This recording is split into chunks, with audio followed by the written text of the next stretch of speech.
Let's talk frequently asked questions about being a financial advisor. By the way, if you're just new here on TikTok or if it's your first time to see me here on TikTok, my name is Jenny Rose Los Angeles and I'm your financial savvy mom.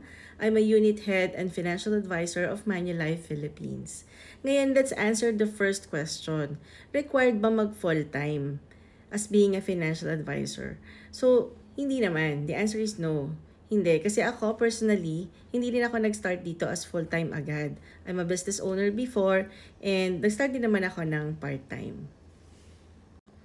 Actually, most of the agency force are part-timers, no? Kasi lahat naman talaga nagsisimula sa pagiging part-time before sila mag-decide na mag full-time.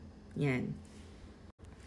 Second question is, kailangan ba ng may background sa finance? Required ba yun? So the answer is no. Actually, marami sa amin ang walang background talaga sa finance. Although I myself, I've been a banker and kahit pa paano nakatulong yung experience ko. Pero kumbaga hindi sobrang laking tulong because it's a different industry. Banking industry is very different from insurance industry. So, nakatulong lang pero marami pa rin talagang kailangan pag-aralan. So, with my experience, no, mga kakilala kong advisor are chef, no, may mga nurse, merong galing sa real estate, iba lawyers, ayan. So, magkakaiba ng pinanggalingan. So, kung wala kang financial background, walang problema kasi lahat naman dito na pag-aaralan. So, number 3 question, how much time should I devote in this job? No? So, well, actually, nasa sayo. If you will start as a part-time, of course, depende yun kung gaano mo ka gustong pag-aralan ang insurance industry. And kumbaga, kasi syempre, since this is a new industry for you, lahat ng pag-aaralan natin ay bago sa'yo, of course, kahit pa paano you have to devote more time. Yung iba kasi nag-spend ng 4 hours, 4 to 5 hours, yung iba 3, or yung iba naman 2 oras lang every day. What's important is meron ka talagang inilalaan na oras para dito. Number 4 question is, magkano ba ang pwede kong kitain as part-timer? Normally, ang kinikita ng isang part-timer ay 15 to 30,000 or hanggang 50,000. Depende talaga yan sa oras na nilalaan mo dito.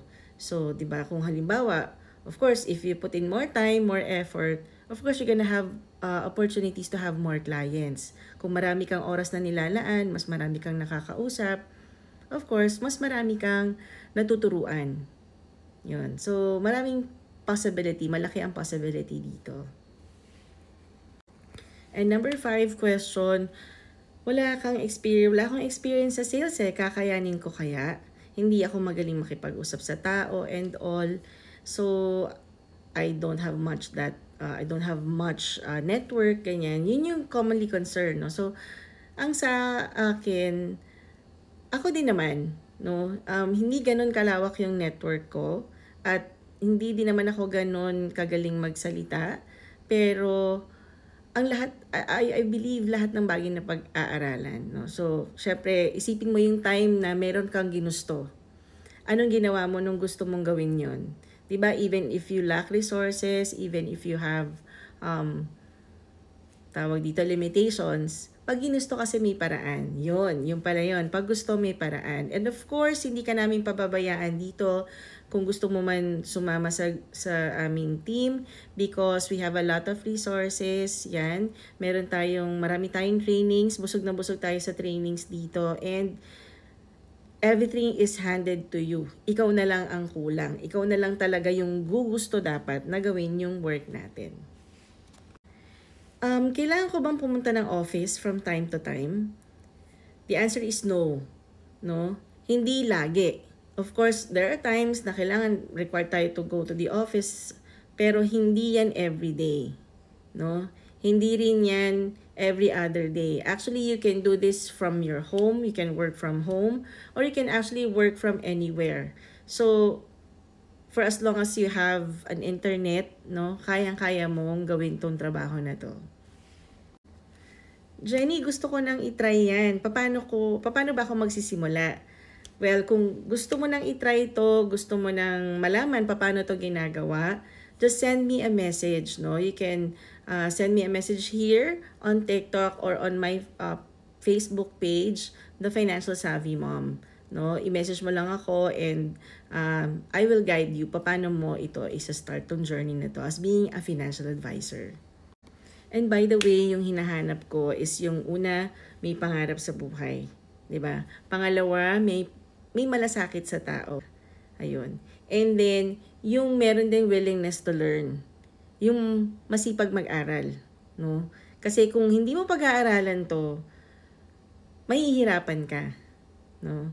Lahat naman ng bagay 'di ba? If we go back to our, elementary days, lahat 'yun bago sa atin, pero nalagpasan natin dahil pinag-aralan natin No, sumunod tayo sa teacher natin. So, just the same here.